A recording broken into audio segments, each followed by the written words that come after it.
Okay, guys, can we start the session? Can you just confirm me whether the voice is loud and clear? Am I audible to all of you? Okay, all right.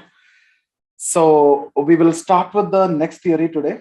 We have done with two theories in Marx. That's the historical materialism, the first and most important theory that we have done, because that covers everything, the basic concepts related to Marxian understanding, Marxian analysis, the idea about society, the idea about individual and the changes, right? The evolutionary development of society. So that's the core that we have done in the first theory. And then we have discussed about class and class struggle. Yesterday we did that. And there we discussed about the actual reasons for this struggle, right? So the causes of struggles, we have identified that in terms of three reasons, and then the process or the mechanism of class struggle. Though when we discussed about mode of production, there we have just mentioned that when the mature condition exists, they revolt. The lower class or the have-nots revolt. The reason and the mechanism, how it proceeds, and everything is what we have covered yesterday. That process is going to be very important, right? And that itself will explain why the erstwhile have-nots become new have-nots and the erstwhile haves become the new haves. For example, masters becoming the lords and lords becoming the capitalists, right? Similarly, the slaves becoming the serfs and the serfs becoming the workers. So that situation is what actually Marx consider as based on false consciousness. Even though there is a change in the system because of this revolution, but they are actually not able to change their condition, their situation. So it was based on those revolutions were based on false consciousness. And the revolution which happened in the capitalist mode of production, which was based on proper ideology, proper organization, proper leadership. And that revolution is what Marx consider as true revolution, which is based on true consciousness, as they are able to capture everything and change the conditions or the situation. So that's the two theories that we have done. And today we will be talking about alienation, one of the most important theory. Again, in fact, all the three theories of Marx is connected and are very important. Alienation, the speciality is that they will give you statements and they will ask you questions. Okay, so here we will be talking about alienation. But before that, guys, any doubts from previous session, or if any one of you can explain that, it will be perfectly fine. Who can do that, guys? Yes, Gopi, you have done last time. So you can do. Ammu, you can try. Just one session. I'll just unmute all of you. And then what you can do is you can just explain what we did yesterday. And then only, the most important points. It has to be precise and crisp to the point. Okay, you can just unmute yourself and talk. Okay, so we were talking about class and class polarization, class struggle, the reason for class struggle and mechanism. And class means a person's status in the society or the position in production process, which is also known as a class in itself. And class 4 itself means if a class works for the development of some particular groups, then we can state it as class 4 itself. Then Marx divide class. Actually, when it develops some consciousness, that's the condition for class 4 itself. Consciousness, which is a subjective criteria. Class in itself is based on an objective criteria. When they develop consciousness, that is a subjective criteria. So class 4 itself is the class transforms itself, which is based on some subjective criteria. Okay, then? Okay. Then Marx categorized class into two, that is haves and have-nots. That is, haves are always superior to have-nots. Then also he also discussed about an intermediate class, that is other than haves and have-nots. An intermediate class exists in society, and later as time goes, this intermediate class will get shifted to either haves or have-nots. And this is it's not shifted to use the word polarized into any of these two categories. Okay. Okay. So the intermediate classes will be polarized into either to the upper class or to the lower class through the process of bourgeoisization and proletarianization, and the entire process is known as class polarization. Yeah. Okay, sir. But this was not true actually. Because Weber was also criticizing this because Marx was not talking anything about middle class. And Weber says that as time No, goes. Marx is actually talking about middle class. That is what the intermediate class. Middle class is there, like the petty traders and all. But Marx says this middle class will be polarized into any of these two poles, that is haves and have-nots, through polarization. But Weber says it never happened. In fact, middle class is getting stronger. Not only Weber, you can in fact use anything because this is a common criticism. But Weber is the best to use, and then you can also use Dahrendorf if you want. These two are mainly criticizing about these 2 points. Okay, so but better you can use Weber. Okay. That's So, about the criticism. That's not important. Just move forward. The talk about the reasons for class struggle. Now move to class struggle. Okay. Reasons for class struggle. Marx states 3 reasons for class struggle. That is due to the change in FOP. As FOP changes, ROP will also change. So a conflict begins. So that is one of the reasons. Then antagonist cooperation. Then the third reason is alienation. So these are the 3 reasons. Then the mechanism of cluster. Yeah, mechanism. So you were saying about consciousness. So due to that consciousness, due to the poor living condition of the workers or the exploitation of workers, some consciousness emerged inside the workers, and these workers started to revolt, and a revolt against the masters for settled agriculture. See, actually, when we talk about the this workers, that is in the capitalist setup. That is not in this ancient mode of production. So we will be talking about 2 classes, haves and have-nots. In the beginning, when we discuss about ancient mode of production, 2 classes are the slaves and masters, right? So these 2 are in conflict. And again, serf and lords. These 2 are in conflict.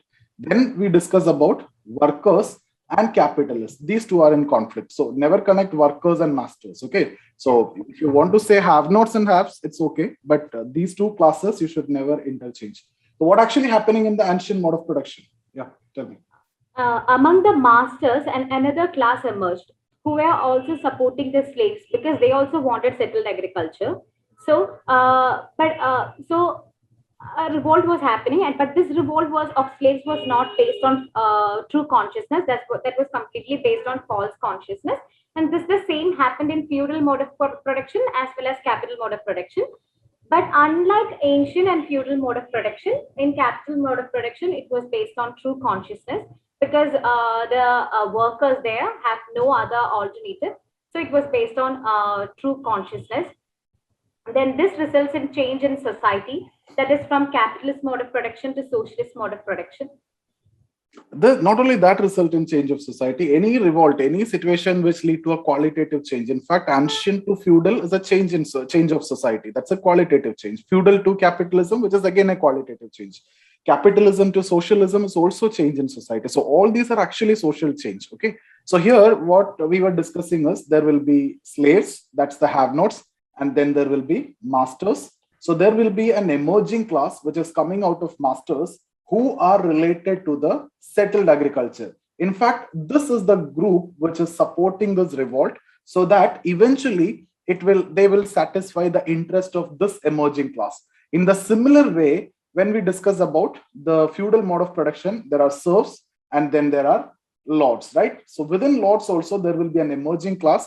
They are related to the factory setup. So that is related to factory system. I'm not writing emerging class and all. We have explained this in detail yesterday. So they will aid or support the revolt so that they will get the free labor, because you need to free the serfs from the land, because as they are already tied on the land and there are a lot of commitment if it is a feudal system.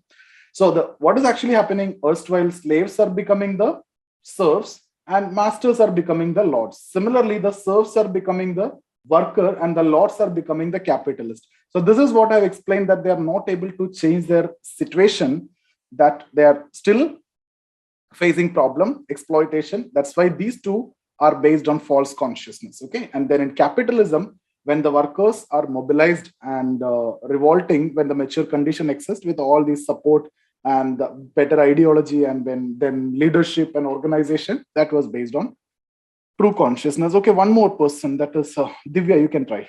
Just unmute yourself and talk.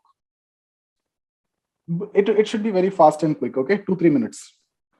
Okay, sir. Little louder. The definition of class is the position. No, not much. We don't want to talk about definition. Just one liner. Go forward. Position in the production process, and a class for itself also means that class in itself also means it is of objective criteria. It is also the position in the production process. Then comes the class for itself. It is in objective criteria which develops some consciousness in itself. And then Class for Marx itself class, is a subjective criteria, not subjective. objective criteria. Okay, sir, sorry. Subjective criteria. And Marx defines two classes as in haves and have not. And he also mentioned the intermediate class through the process of polarization. It will be polarized into any polarized. of the two poles. Now, reasons for class struggle? Reason for class struggle is the antagonist cooperation, alienation, and the change in FOP leads to the change in ROP, where the new relation and the existing relation come into the conflict or the contradiction. The process and the class struggle are in ancient feudal and capitalist mode of production, where the masters first in the ancient mode of production. Okay, now we don't want to explain all. See, just make it as like now things are very simple if you take it in this way. This is have-nots and this is haves. So always what is actually happening is within the group of haves, whether it is masters or the lords, there will be an emerging class will come. That means this group, which is an emerging class within both mode of production, right? This emerging class will be related to new FOP. So what is that new FOP in ancient mode of production which is developed? That is, what is that new FOP which is developed in the feudal mode of production? That is related to factory system. So these are the pioneers of new forces of production, whether it is in ancient mode of production or in feudal mode of production. So they want to change the system. So they aid the revolt and eventually they will get the benefit. So in these two cases, it is based on false consciousness, the reasons and everything we explained.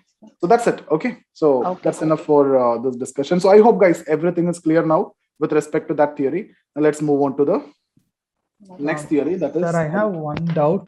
Can I just clarify fast? You can just discuss towards the end of the session. Okay. So let's start with the theory of alienation. Okay, guys, see, we have discussed about historical materialism and in class struggle. The same way we will be talking about all the modes of production, starting from primitive to ancient to feudal to capitalism, then socialism and communism. So in all Marxian understanding or analysis, you will see all these modes of production is discussed one or the other way. So that you will see again in this theory of alienation. So it's all about the repetition of the same thing that you have learned, but some concepts will change in between. So let's try to understand what you mean by alienation.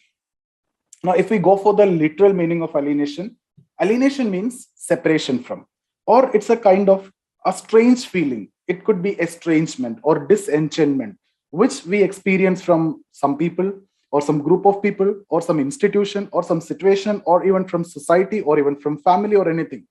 For example, we are in a class, right? So we have around 100 students. And when somebody, like today, if someone is joining, now when he's joining in the group, what will happen?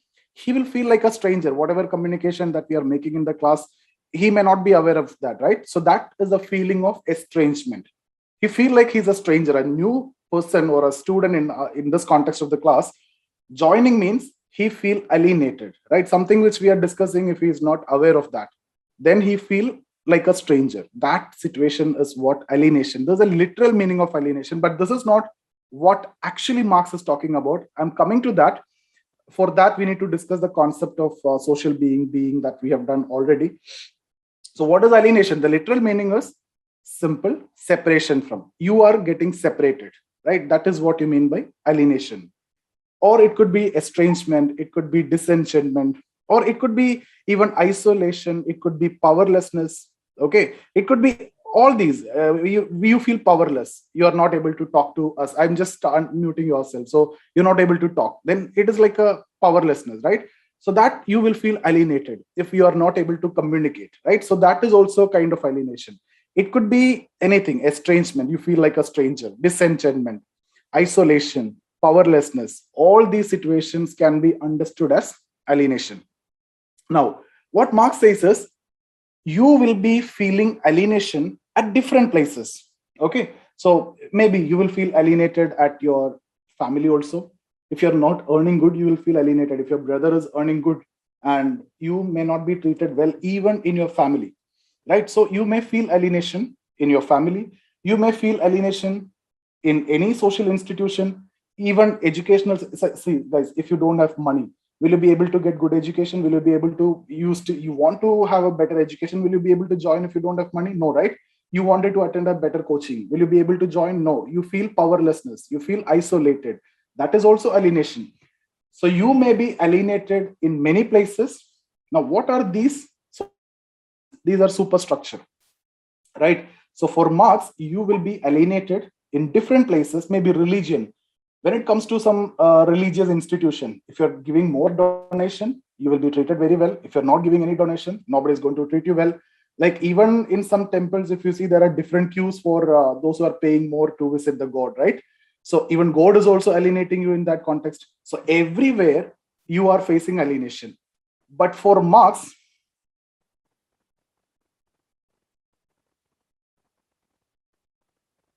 guys, please unnecessarily don't spam, don't send any message. I think I check the messages by expecting that it may be something which is very important. So when we discuss something, don't go out of the context, okay? So please take care of that. Comedy and fun is okay, but okay, this is like out of context, don't do anything. I'll also lose my attention. So we are talking about alienation at different levels, but for Marx, alienation in the production process is very important. So why? Because Marx is talking about infrastructure and superstructure.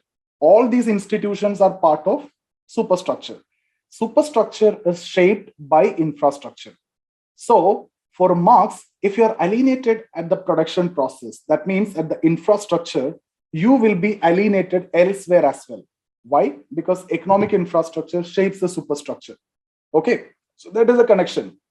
So even if you're alienated at many places, for Marx, alienation at the workplace or alienation at the production process or alienation at the infrastructure is of prime importance. The reason is, if you are alienated at the production process, you will be alienated elsewhere as well. In simple terms, if you have money, you will not be facing alienation. Everybody will respect you. If you don't have money, either money or status, it could be you're an IAS officer, no problem. You're an IPS officer, no problem. Or you're rich, no problem. Right? Or if you have very good job, then no problem. Nobody is going to alienate you. You won't feel like a stranger. You have that power. So it all depends on what you do. It all depends on your position in the production process. You are at the top class, then you will not face alienation. So for Marx, you may face alienation in every place, but alienation at the workplace is very important. Because if you're alienated at the workplace, you will be alienated elsewhere as well. When you will face alienation at the workplace? If you're at the lower level. If you're an IAS officer, will you be facing alienation? No, right? If you're a manager or if you're at the top level of a company, will you be facing alienation? Will you feel powerlessness? No, right? So you will not face any problem outside also. Everybody will respect you. So this is what you can understand. Marx connect everything with the process of production. Marx connect everything with your position in the production process. That means your class. So if you are alienated at the production process, you will be alienated elsewhere as well. It doesn't matter, even in your family also. You don't have good job, you may face alienation at your family also. You don't have good job, you may not even able to marry, right? People will ask you, what is your job? What is your income? Will you be able to get a woman? No, right? So say everywhere you will face alienation if you don't have simply better job. Okay, so that's the main idea. Why? Because all these relations, our relations, all these institutions, all these elements of superstructure are shaped by infrastructure. So if you're good at infrastructure, that means the production process, you will be good elsewhere. If you're alienated there, you will be alienated elsewhere. Simple. Okay, so that's the initial understanding that you want to have. Now comes to actual concept of alienation. So when we discuss about actual concept of alienation, Marx explained individual as a creative humanism. We all are very creative. We have the capacity to do anything.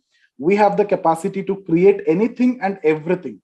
So for Marx, man is above all a Homo faber, man is the maker. We can create anything. Whatever we see in society, we will be able to, the table or the chair, everything we can do. So man is a creative humanism for Marx. Now, what Marx says is the definition of alienation. It's like this: you see an object in society, and if you cannot express that object as your creativity, okay, you find anything, and if you cannot express that as your creativity, then you are alienated. So what does that mean? You find an object means anything in society, if you cannot express as your creativity. Creativity doesn't mean that you created itself by yourself. It could be a sense of belongingness. It could be a sense of control.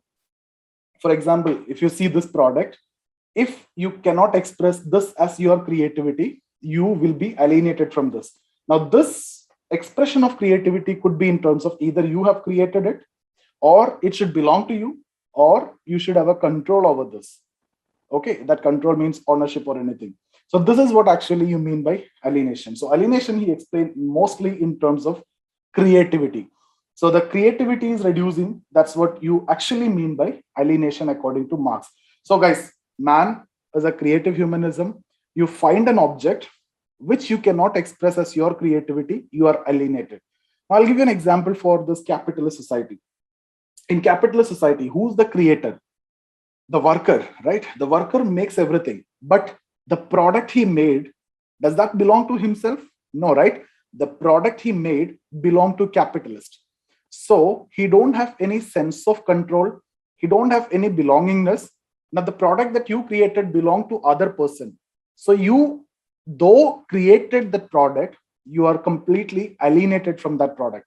It is because of the specific nature of the way you produce things. It is because of the system, because you are selling your labor and you're doing it, you are creating it, but it does not belong to you. So who is the creator? The worker is the creator.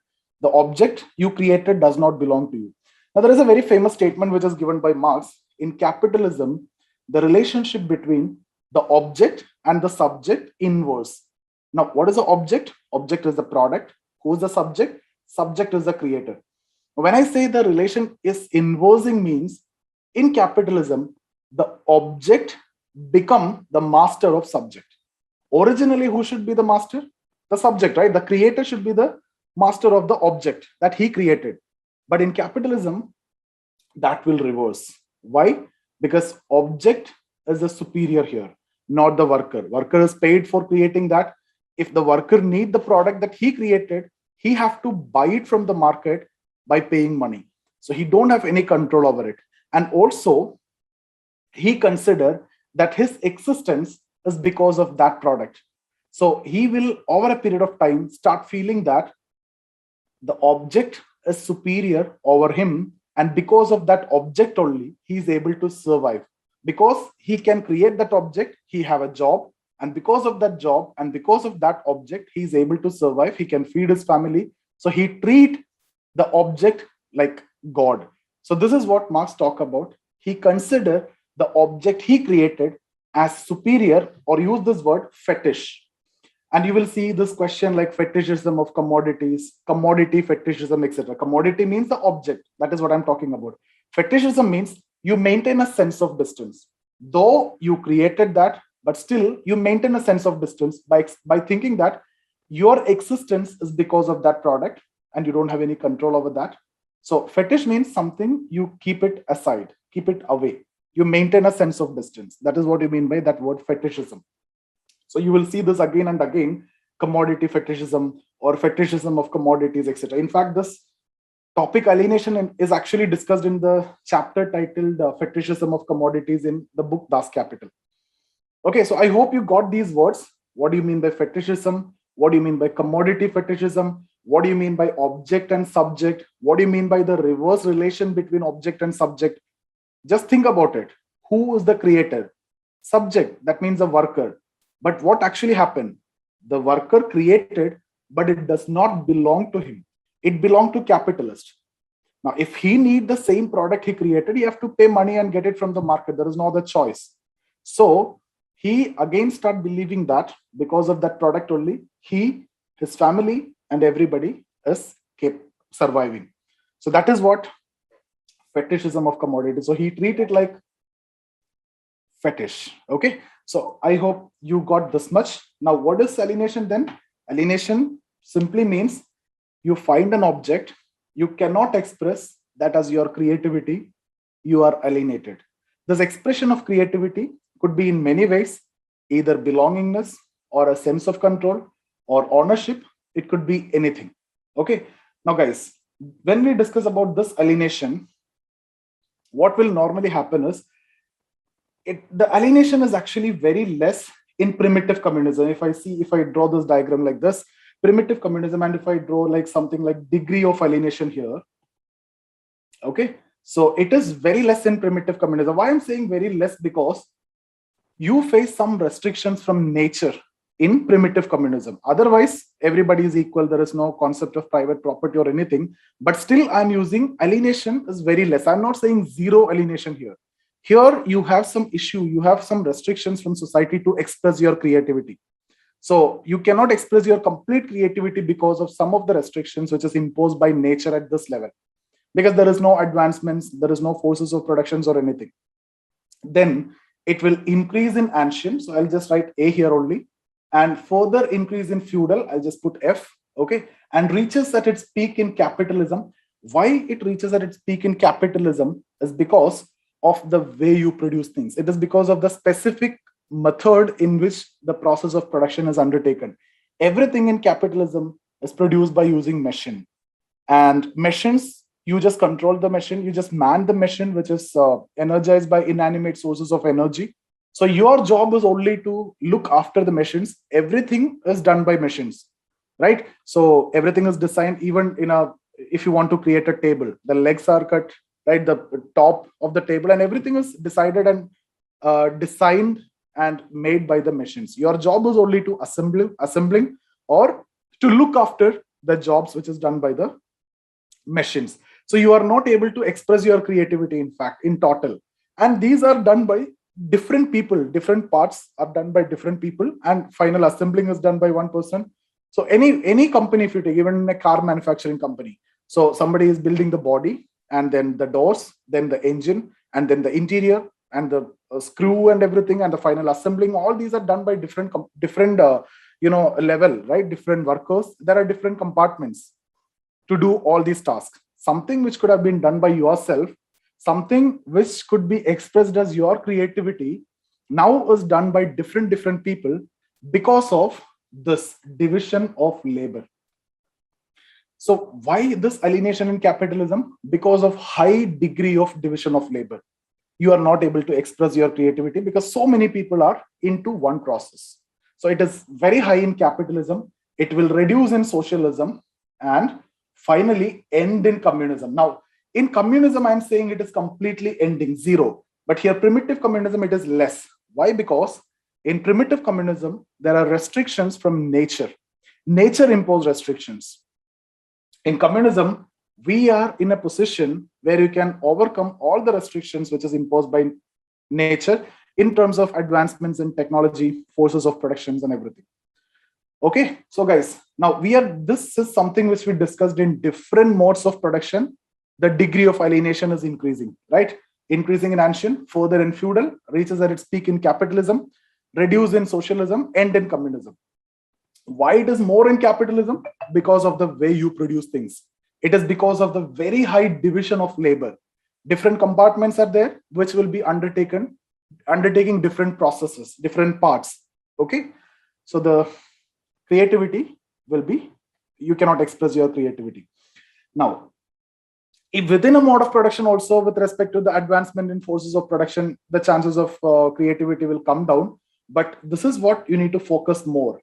And in capitalism, he talked about 4 levels of alienation. This is very important. It should be there in your answer. First level of alienation is from the process of production. Second alienation is from the product. So you need to write like this: alienation from the process of production, alienation from the product, then alienation from fellow workers, and then alienation from the self. That means self-alienation. Now, these are self-explanatory, in fact. What do you mean by alienation from the process of production? The process of production, that means the way you produce things, it is already designed, it is already decided.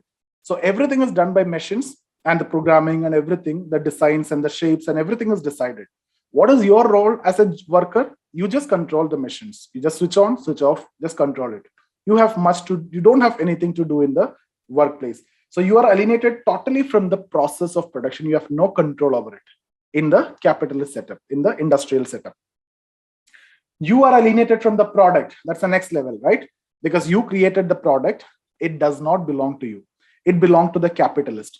So you are alienated from the product. If you want the product, you have to buy from the market. You start believing that your existence is because of this product. You start treating this product as fetishes. That's what fetishism of commodities. The relationship between the object and the subject inverse. The object becomes the master of the subject.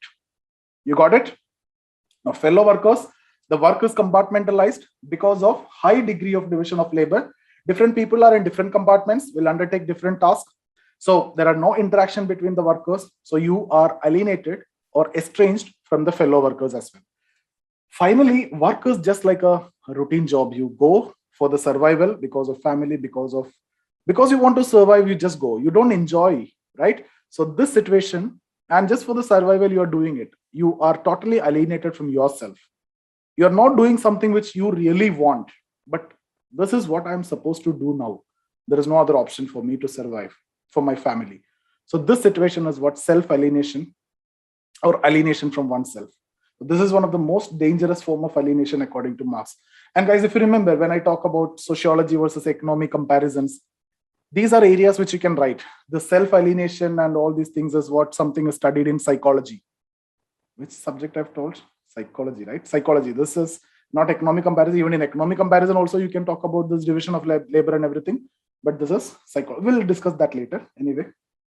So did you got this 4 level of alienation? Now, one more thing. In capitalism, this is the most interesting part. For Marx, it is not only the worker who is alienated. So guys, this is very important. People normally won't write this. Okay. So this is something which should be there in your answer. Even the capitalist also alienated. So if you're thinking that only the worker is alienated, then you are wrong. Even the capitalist is also alienated. Why? Because it is not the capitalist actually who's exploiting the worker. It is a system which is the reason for everything. So the mindset of the capitalist is also shaped by the system. It is not his mind. It is not his thoughts. It is not his ideas. It is not he who's actually acting this. It is a system. And like if this capitalist is not doing like this, if he's not exploiting the worker, if he's keep on paying more wages and very liberal, then tomorrow he will become a proletariat.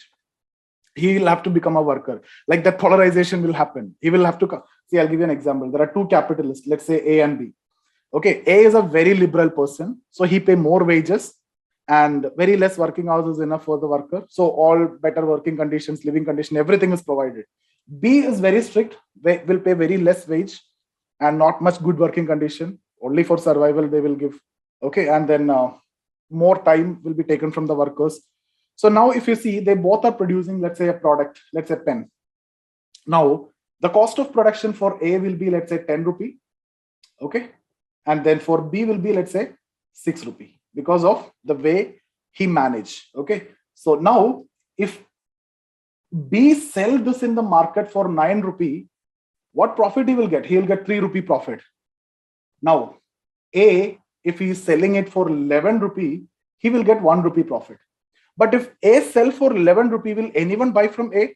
Forget about 11. Forget about the profit. Can he even sell at his cost price, 10 rupee? No, right? Because you are getting it from B at 9 rupee. Even the worker from A will also buy from B. You got my point? So it is not the problem of the capitalist. Capitalist cannot be like very liberal. This is how the business has to be managed. This is how the system. So in the capitalist system, the way capitalists think is also decided by the system. So in this context, guys, it has to be there in your answer. The capitalist is also alienated. The ideas of the capitalist is also alienated. Okay, because of the system. Now, Marx also talking about the concept of de-alienation. De-alienation means free from alienation. Where? In the communist society, right? Every solution is coming in which system? Communism. So in communism, you will be de-alienated and you will be free to do anything. So you can express your creativity. And he's giving a very beautiful statement. He's explaining the concept of total man. There he's talking about, like, a very beautiful statement is there. I can do one thing today, the other tomorrow. I can hunt in the morning, fish in the afternoon, rear cattle in the evening, and criticize after dinner. I can do all these things. Whatever I want, I can do. But without becoming a hunter or a fisherman or a herdsman or a critic. Okay, I have a mind without becoming all these. What does that mean? When I say hunter, it's a social being. When I say herdsman, it's a social being. When I say critic, it's a social being. So I can do all these things, but at the same time, I will not be branded as all these, right? So in this stage, in communism, the being will come into existence than social being. So you're free to do anything. You can express your creativity completely in the stage, which is communism. So we, or man, will be de-alienated, and there won't be any alienation. There won't be social being. There will be only being. That being is a creative humanism. He can express his creativity in all possible ways. So that's it. This is all about the theory of alienation. So I'll just repeat it, whatever I have discussed. Alienation, if you go for the literal meaning, it is nothing but estrangement, disenchantment, experience from a group or some people or some situation or any social institution. It could be powerlessness, or it could be isolation, or that setup, right? Now, you may be alienated in various social institutions, but for Marx, alienation at the workplace or the production process is of prime importance. The reason is, if you are alienated at the workplace, you will be alienated elsewhere as well. Because if you're alienated at the economic infrastructure, you will be alienated at the superstructure, as the superstructure is shaped by the economic infrastructure. Now, when it comes to the actual understanding of alienation, he explained that in terms of creativity, you find an object which you cannot express as your creativity, you are alienated. Okay. And then he talked about alienation at different levels. Within a mode of production, alienation will be there because of advancements in technology. Your creativity will come down. In different modes of production, degree of alienation is increasing. It is very less in primitive, increase in ancient, further in feudal, reaches at its peak in capitalism, reduce in socialism before end in communism. Now in capitalism, because of the system, because of the setup, there are 4 different levels or types of alienation. Alienation from the process of production, from the product, from fellow workers, and from self. That all you need to explain in your answer. Okay, and then I've also talked about fetishism of commodities, or the commodity fetishism, and the way the relationship between the subject and object inverse and everything. And we also discussed about how capitalist is alienated and the concept of de-alienation as well. So let's look into the PDF now.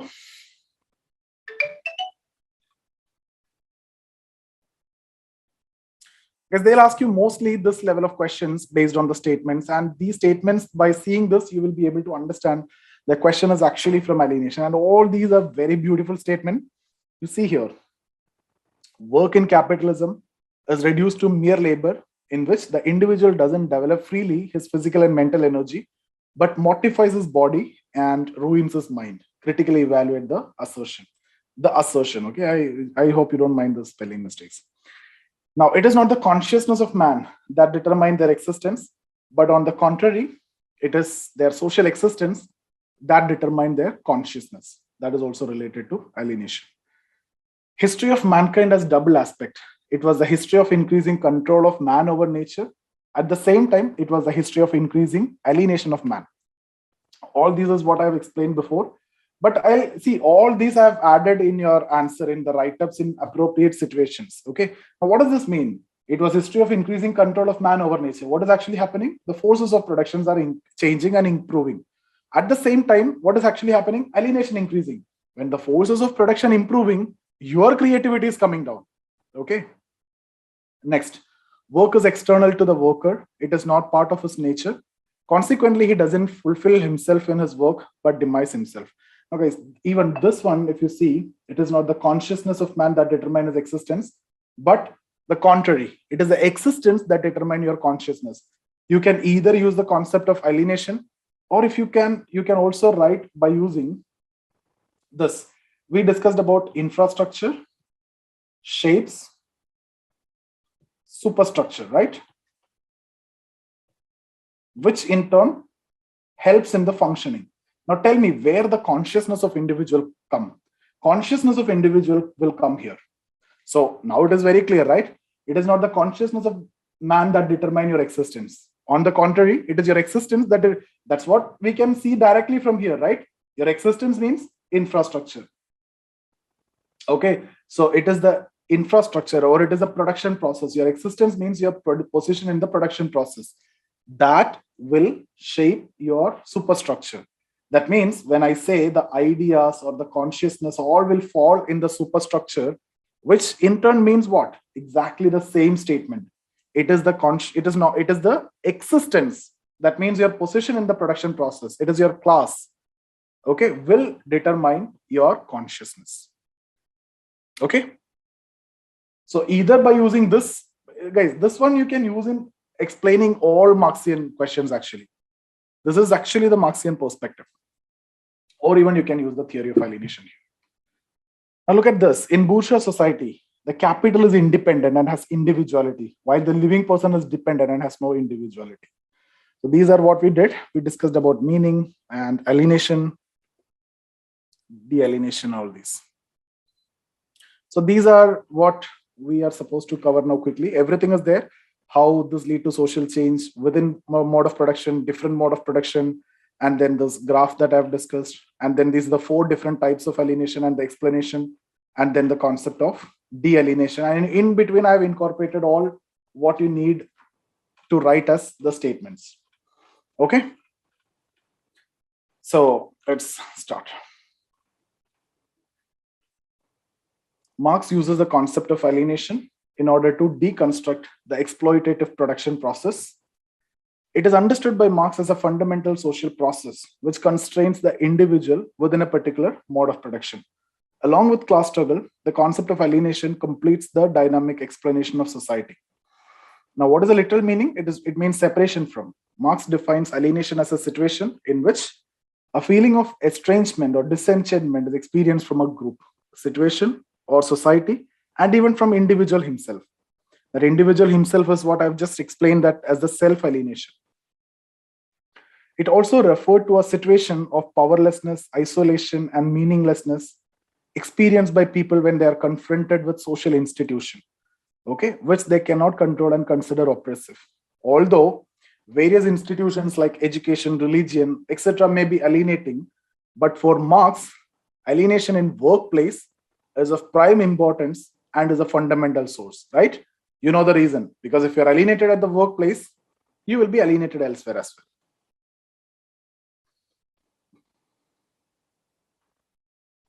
So as social institutions, the explanation is actually coming here. As the social institutions are part of superstructure, which in turn is shaped by the infrastructure, the alienation in the latter, that means infrastructure, become the source of alienation in the former, that means the superstructure.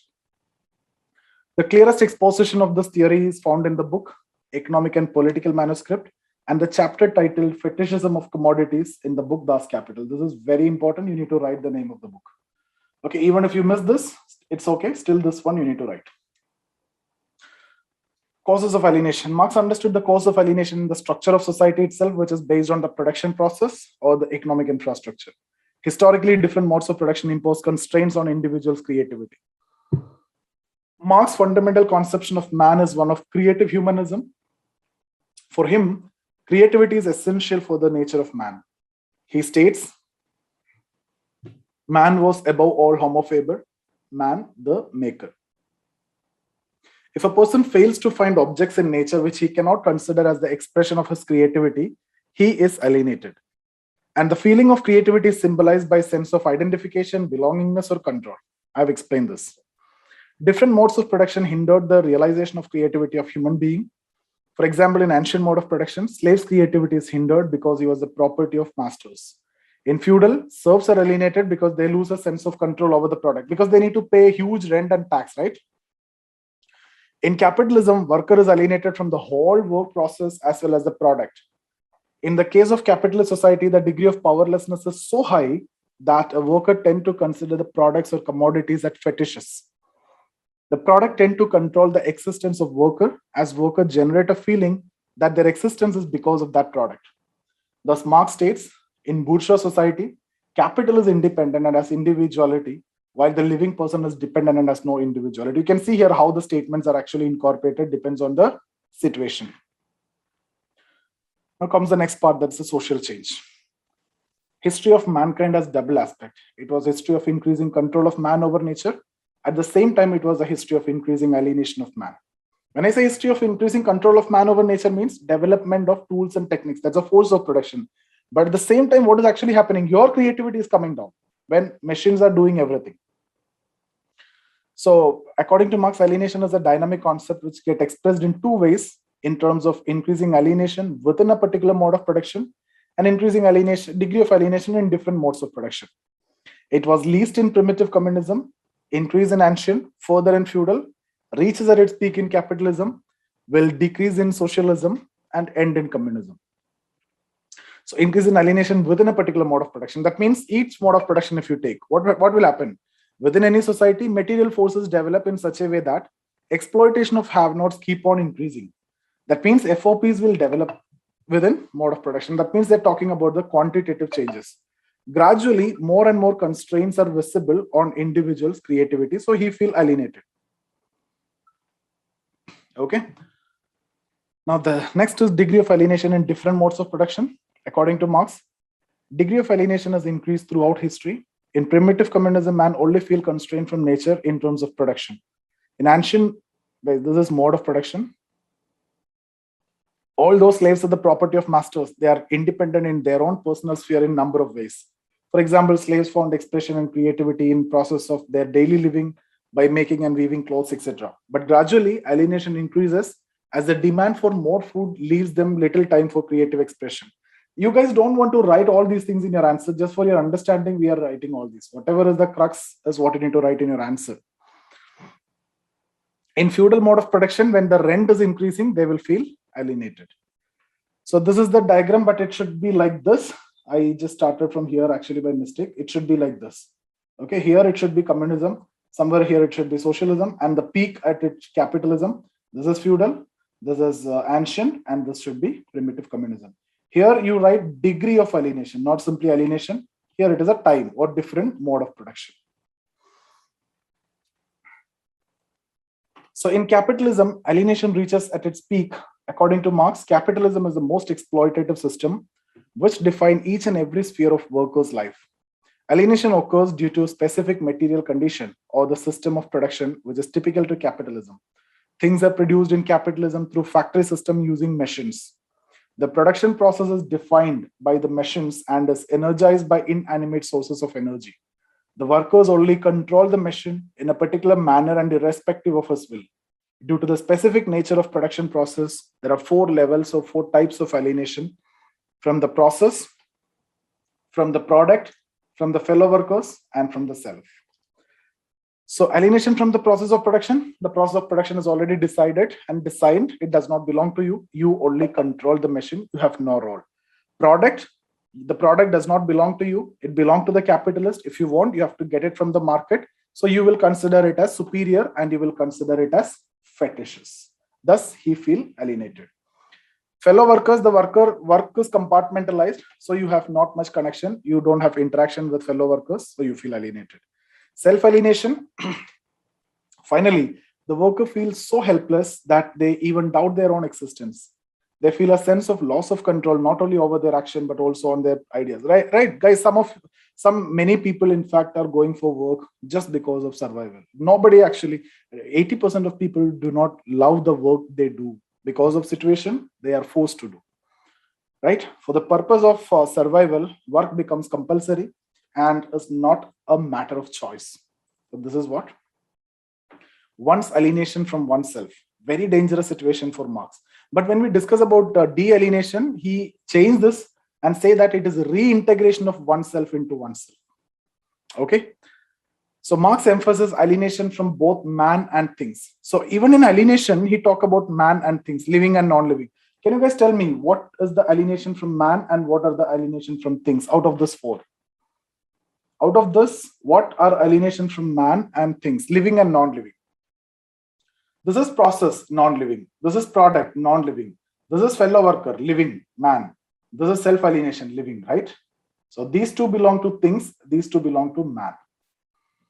So alienation also at the level of man and things. Look at these statements now. In capitalism, the relationship between the subject and the object inverse. The object becomes the subject's master. Correct? Self-explanatory.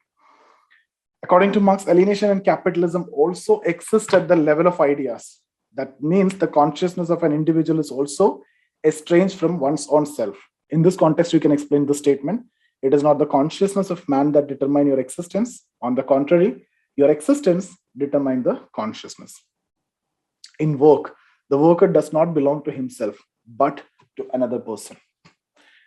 It is a relationship of the worker to his own activity as something alien, not belonging to himself. That means very much, alien, the activity that you're doing. Activity is suffering because you don't like it, but you're doing it. As an activity which is directed against yourself and independent of you and not belonging to you. Okay. So in capitalism, even the capitalist is also alienated. According to Marx, the problem is the structure, which is responsible for alienation and not the capitalist. The capitalist also equally alienated from his own actions and ideas. Okay. Now, de-alienation. Giving a theory of alienation was not the sole objective of Marx. He also proposed a solution to the problem of alienation. Mere abolition of private property is not the solution, but the whole process of production will have to be changed. Alienation will reduce in socialism as the exploitation reduces, but still the individual is not completely free. Alienation will eventually end in communism. In communism, you will be de-alienated. His conception of de-alienated man draws from his concept of total man. He states, it is possible for me to do one thing today, the other tomorrow. That means multiple things I can do. Hunt, fish, rear cattle, criticize. All these I can do. But I have a mind without becoming a hunter or a fisherman or a herdsman and a critic. See guys, when you talk about hunter, fisherman, etc., these are social beings. Otherwise, I can do anything. I can become being. Thus, in communism, the total man will be defined and identified in terms of one's being rather than social being. It is a situation which Marx explained with the help of a statement, reintegration of oneself into oneself. Okay, so that's about alienation. Guys, any doubts here in this theory? I'll just unmute you. We can discuss now. So this is Gopi here. So according to Marx, so he's not against the private property, right? No, for him, private property is actually the problem of everything. So he's actually against the private property. There should not be any private property. But that's what actually happened in communism. But then it is mentioned that the sole mere abolition of private properties are not the solution. That doesn't mean that he's not against private property. He's saying the abolition of private property alone is not enough. Okay. And I was asking one more clarification regarding the yesterday's class, right? So I was reading under the class struggle, there is one line, in feudal system, factories emerged, but work is compatible with feudal way of life. Is that compatible or incompatible? I'm not getting the context of this line. No, in feudal system, factories emerged, but the kind of work that they are doing, which is already related to feudal way of life, but they need to have a change. No, sir. I haven't got it. See, in feudal system, factories have emerged, but yes, the current work that they are doing, it is compatible with the feudal way of life only. Their life and everything is decided in that way because they are tied on the land. But if you consider the capitalist mode of production, in that the work need to be compatible with capitalist system. So if you compare that, the current work that you're doing, which is incompatible with the factory system.